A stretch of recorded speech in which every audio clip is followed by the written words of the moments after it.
Hello मेरे प्यारे बच्चों। मेरा नाम है सतीश और आप देख रहे हैं अपना पसंदीदा चैनल गुरुजी क्लासेज। आज का जो सेशन है अर्थात जो लेक्चर है वो केमिस्ट्री के अंतर्गत है। केमिस्ट्री के अंतर्गत पहला चैप्टर है विलियन और विलियन चैप्टर के अंतर्गत सभी इंपॉर्टेंट एमसीक्यू लिए गए हैं इस वीडियो में।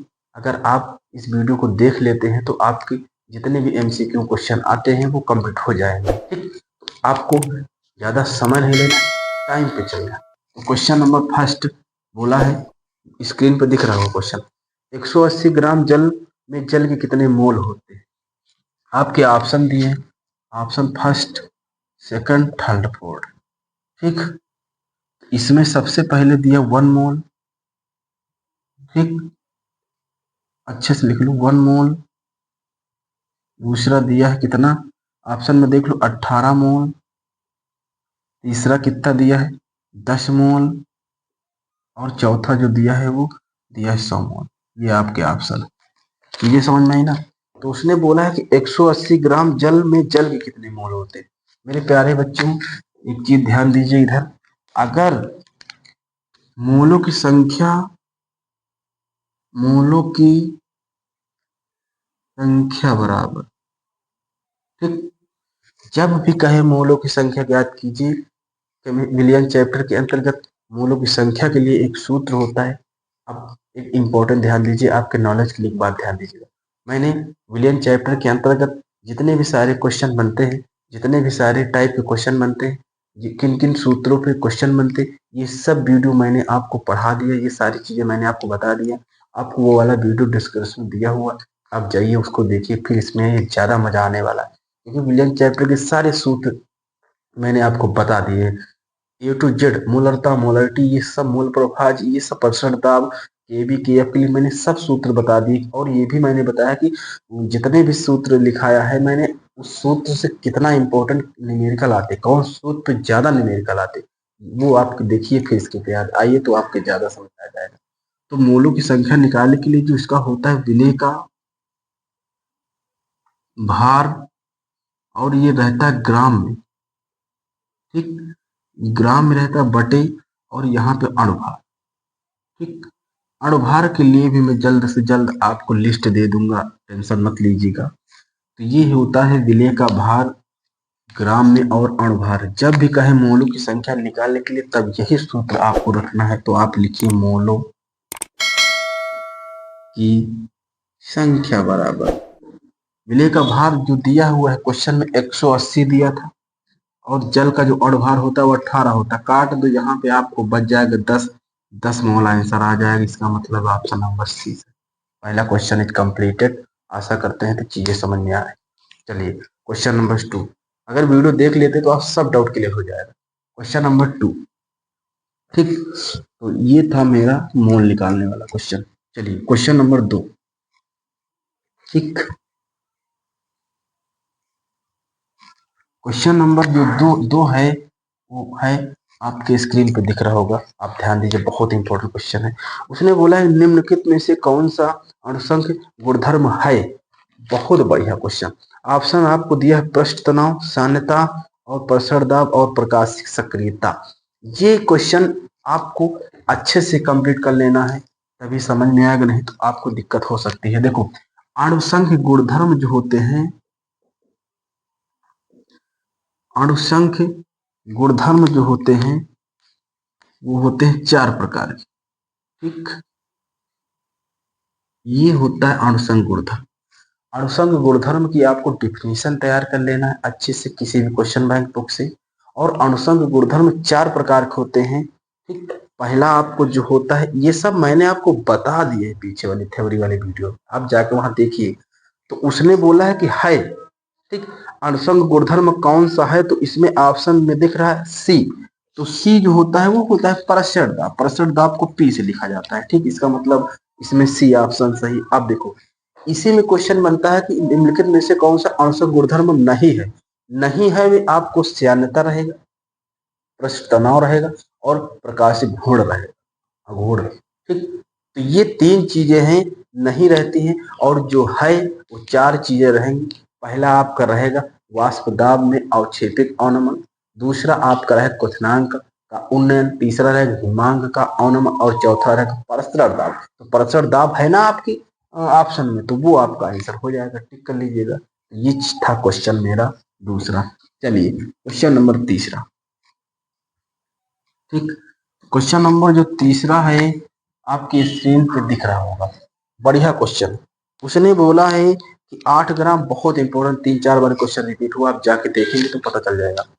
8 ग्राम NaOH 450 ml विलियन में घुला है, विलियन की मोलरता ज्ञात कीजिए, मोलरिटी। ठीक, तो मोलरता जो ज्ञात करने के लिए जो सूत्र होता है वो आपको पता होना चाहिए। ठीक, तो मोलरता बराबर जो सूत्र होता है वो होता है विलेय के मोलों की संख्या और बटे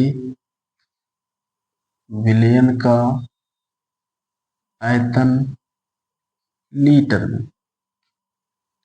ठीक, ये है हमारा मोलरता निकालने के लिए सूत्र। ये समझ में आ गई नहीं आ गई? तो हर न्यूमेरिकल करने के लिए आपको सूत्र आना बेहद जरूरी। अब देखिए, तो मोलरता बराबर विलेय के मोलों की संख्या और बटे विलयन का आयतन लीटर में। तो सबसे पहले आप इसमें निकल, आपके ऑप्शन में देखो वहां पे दिए होंगे 4। तो ऑप्शन पहले जो दिया हुआ है हमारा, पहला ऑप्शन जो दिया हुआ है 0.444 m, नंबर बी ऑप्शन जो दिया है 0.492 m। ठीक, और नंबर सी पे जो दिया हुआ है वो दिया हुआ 0.0286 मोलरता, और नंबर डी पे जो दिया हुआ 0.0392 m। ये ऑप्शन है। आपको MCQ में अगर सही तो पूरा नंबर, गलत तो काट के 0, इसलिए एग्जैक्टली आपको चीजें पता होना चाहिए। ठीक, चलिए, तो सबसे पहले इसमें आप निकालो विलेय के मोलों की संख्या। यहाँ पे लिखो विलेय के मोलों की संख्या। ठीक, अभी मैंने ये पीछे बताया भी था कैसे निकलता है। तो भार बटे अनुभार शॉर्टकट में लिख सकते हो, भार बटे अनुभार। भार जो आपको दिया हुआ है, कितना दिया है 8 ग्राम, 8 ग्राम दिया है, 8, और बटे उसने बोला कि NaOH का अनुभार जो होता है वो होता है 40। आप इससे भाग कर दोगे तो आपको आंसर मिल जाएगा 0.2 ग्राम। ये है विलेय के मोलों की संख्या हम बोलते हैं। अब इसी जगह आपको निकालना है विलयन का आयतन, किसमें होना चाहिए, लीटर में। तो लीटर में कहा, वहां पे ml दिया है ना, तो यहाँ पे जो दिया है 450 बटे इसका 1000, ये कहाँ से आ रहा, क्योंकि इसको हम लीटर बना रहे हैं, ml में चीजें दी हुई थी, तो हम लीटर बनाने के लिए 1000 से भाग कर रहे हैं। आप भाग करोगे तो 0.45 मिल जाएगा लीटर में। बातें समझ में कि नहीं?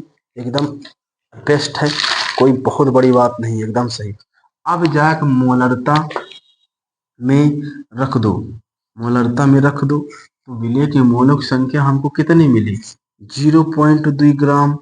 विलियन का आयतन लीटर में कितना मिला, 0.45, पॉइंट हटाओ, 0 बढ़ाओ, 1212, 20 बटे 45 को भाग कर दो कि 0.444 आ जाएगा। तो इसका मतलब ये आ जाएगा ऑप्शन नंबर ए, ये राइट आंसर।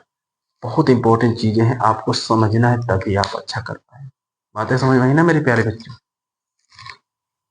ठीक, चलिए क्वेश्चन नंबर 4, चलिए चौथे पे चलते हैं। क्वेश्चन बहुत बढ़िया था ये वाला। मेरे प्यारे बच्चों, अगर चीजें समझ में आ रही हैं तो चैनल को सब्सक्राइब कीजिए और वीडियो को लाइक कीजिए तथा अपने दोस्तों के साथ भी शेयर कीजिए ताकि उनको भी लाभ हो सके। इस चैप्टर के अंतर्गत सभी चीजें आने वाली आपके सामने। ठीक, चलिए क्वेश्चन नंबर 4। क्वेश्चन नंबर 4 जो कह रहा है वो कह क्या रहा है, बहुत बढ़िया क्वेश्चन है, एमसीक्यू ही लिए गए आज के पेपर में। उसने बोला है कि तापमान में स्वतंत्र सांद्रता की इकाई होती है, क्वेश्चन दिख रहा होगा स्क्रीन पे ना। तो तापमान में स्वतंत्रता सांद्रता इकाई क्या इकाई होती, तो ऑप्शन इसमें दिया नॉर्मलता और द्रव्यमान, आयतन प्रतिशत और पृष्ठ तनाव। तो इसका डायरेक्ट आंसर हो जाएगा मोलरता, यही हो जाएगा। ठीक, ये अब इसके बारे में आप जान लीजिए, यही आंसर हो जाएगा। इसके बारे में आप ध्यान दीजिएगा। सबसे पहले मेरे प्यारे बच्चों इसकी डिफिनीशन तैयार कर लेना है, परिभाषा तैयार कर लेना, वेरी इंपॉर्टेंट है, पेपर में 2-3 बार रिपीट हो चुकी है। उसके बाद फिर हम लोग इसको किससे डिनोट करते हैं, मतलब किससे प्रदर्शित करते हैं, तो स्मॉल एम। इसके बाद आप इसके सूत्र को पता करेंगे कि क्या होता है। मैंने सारे भी बिलियन चैप्टर के अंतर्गत जितने भी सूत्र होते हैं मैंने बता दिया, पीछे वीडियो देखिए, डिस्क्रिप्शन लिंक दिया हुआ है। फिर आपको इसके मात्रक की पता होना चाहिए। मात्रक जो होता है इसका होता है मोल प्रति किलोग्राम। मोल प्रति किलोग्राम ये होता है इसका मात्रक। तो ये सारी चीजें आपको मेंटेन करना पड़ेगा क्योंकि एग्जाम पास आ रहा है आपके। ठीक, ये क्वेश्चन कंप्लीटेड। चौथा 5वें पे चलते हैं। लेक्चर को ध्यान से समझिएगा तभी आपकी समझ में आएगा। ठीक, चलिए 5वां जो कह रहा है शुद्ध जल की मोलरता, उसमें स्क्रीन पे दिख रहा हो क्वेश्चन, शुद्ध जल की मोलरता कितनी होती है, तो वहां पे इसके बारे में आपको बताया ना। तो डायरेक्ट ये तो देखो, ये शुद्ध जल की मोलरता की क्वेश्चन रिपीट हो चुका है, इसमें करना नहीं कुछ। अगर ये चीज नहीं पता है तो क्या पता होगा। तो शुद्ध जल की जो मोलरता होती है वो होती है 55.56, ये होती है। आप इसको डायरेक्ट भी याद रखिएगा ध्यान से, जरूरी नहीं। देखो दोस्तों, वन लाइनर क्वेश्चन है, एमसीक्यू, डायरेक्ट आंसर पता होना चाहिए तो बढ़िया रहता है। आप हल करके रखेंगे ठीक, लेकिन ये चीज आपको स्वयं याद करना पड़ेगा। शुद्ध जल की मोलरता कितनी होती है, तो 55.56 होती। क्वेश्चन नंबर आगे चलते हैं हम लोग, 6 नंबर पे चलते हैं। ठीक, चलिए 6 नंबर पे जो क्वेश्चन आपको स्क्रीन पे दिख रहा होगा दोस्तों, देखो। ठीक, तो स्क्रीन पे दिख रहा होगा। उसने बोला है, हाँ देखो ये क्वेश्चन बहुत अच्छा आया। उसने बोला है कि अणसंग गुणधर्म है। अभी ये क्वेश्चन पीछे मैंने भी करा दिया था। अणसंग गुणधर्म बोला है तो इसमें भी परसर दाब होगा। ये क्वेश्चन ऐसे भी बना है, आप देख लीजिएगा ध्यान से, बहुत इजी क्वेश्चन है। तो इसमें प्रकाशी घूर्णन, पृष्ठ तनाव दिया हुआ है, चानता, परसर दाब। तो इसमें परसर दाब टिक कर लीजिएगा, यही सही। क्वेश्चन नंबर आगे चलिए, 7। ठीक, तो उसने बोला किस सूत्र द्वारा मोलल उन्नयन स्थिरांक, मोलल उन्नयन स्थिरांक को के वी से लिखा जाता है, तो इसकी गणना की जाती है। बहुत अच्छा अच्छा क्वेश्चन है। तो उसने बोला है, देखो उसने बोला है किस सूत्र द्वारा मोलल उन्नयन स्थिरांक, बात समझिएगा ध्यान से, मोलल उन्नयन स्थिरांक। ठीक, इसको हम लोग लिखते के बी से, मतलब ऐसा सूत्र बताइए कि जिससे ये निकाला जा सके, गणना की जाए, फाइंड किया जाए।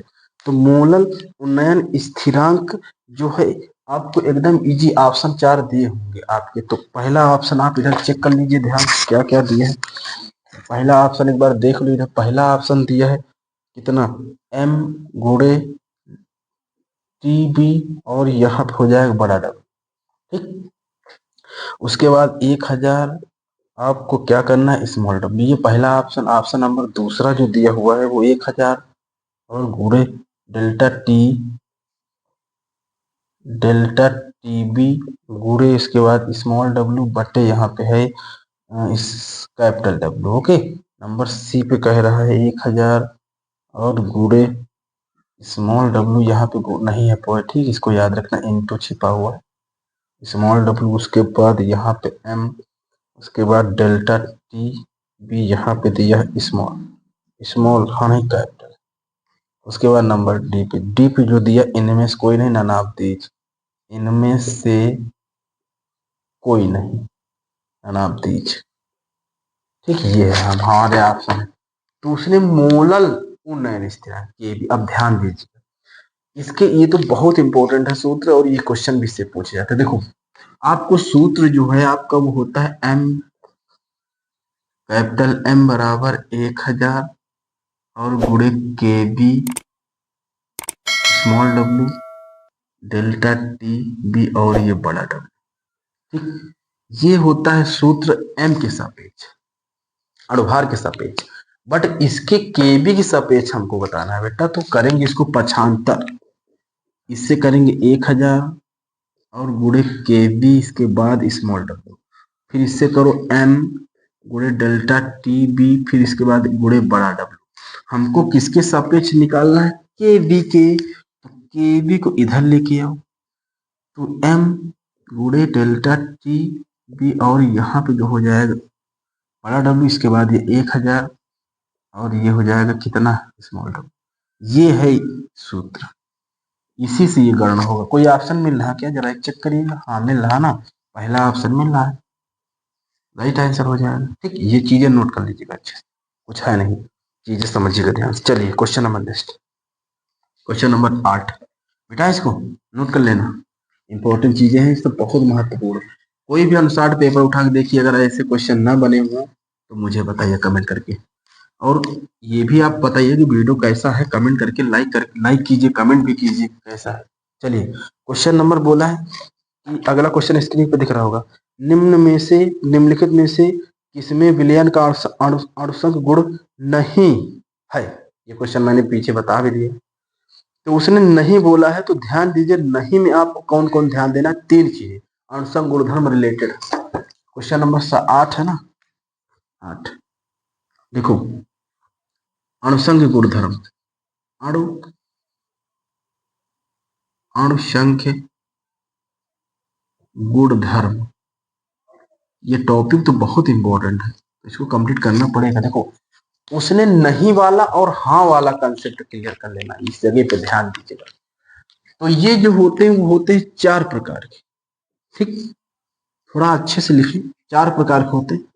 पहला आपको मैंने होता है जो आपको कंप्लीट कर लेना, यही सारे लिख भी लेना।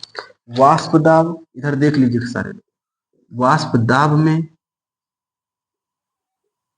में आपेक्षिक अवनमन, ठीक, पहला ये होता है। दूसरा होता है क्वथनांक का उन्नयन, ठीक। नंबर 3 पे जो होता है वो होता है हिमांक का अवनमन। और जो 4 नंबर पे होता है वो होता है परिसर दाब। चीजें समझ में, ये बात समझ में नहीं आई, तो ये अणुसंग गुणधर्म है। उसने बोला नहीं, हाँ वाला नहीं वाला, ये तुमको कंप्लीट कर लेना, ये यही कंसेप्ट है इंपॉर्टेंट, जिससे पेपर में दे सकता है। और नहीं वाले में अगर बात करेगा तो आपको देखो कौन कौन नहीं रहे, ये चीज ध्यान देना, तभी आपको समझ में आएगा नहीं, हम क्लियर अच्छे से कर लेना। पहला मिलेगा पृष्ठ तनाव, ठीक। दूसरे नंबर पे श्यानता, ठीक, बात समझ में। तीसरे नंबर पे प्रकाशिक घूर्णन, ये ठीक, ये चीजें। और प्रकाशिक सक्रियता वो अपने हिसाब से बना दे सकता, घूर्णन की जगह सक्रियता भी दे सकता। अब देखो अणुसंग गुणधर्म है वाली बात करेगा तो इसमें 4 में से कोई आपको रहेगा वो टिक करना, और नहीं वाला जब रहेगा तो नहीं वाले में ये कोई भी दे सकता है, अन्यथा प्रकाशिक घूर्णन और पृष्ठ तनाव। बात समझ में आई, ये कंसेप्ट आपको यही कंप्लीट कर लेना है मेरे प्यारे बच्चों। वीडियो अगर और भी क्वेश्चन लेंगे तो वीडियो लंबा हो जाएगा, इसलिए आप वीडियो कैसा लगा हमको कमेंट करके बताइए। और एक क्वेश्चन आप हमको बता दीजिएगा, बहुत महत्वपूर्ण, इसी चैप्टर जो राउल्ट का नियम होता है, वो राउल्ट का नियम किससे संबंधित है, हमको ये आप कमेंट करके बताइए, देखते कितने लोग सही देते। क्वेश्चन एक बार फिर सुन लीजिए, क्वेश्चन बहुत इंपॉर्टेंट है, वेरी वेरी इंपॉर्टेंट है। क्वेश्चन को फिर से मैं रिपीट करता हूँ, क्वेश्चन क्या है कि राउल्ट का नियम जो है वो किससे संबंधित है, ये हमको बताना है, ठीक। Thank you.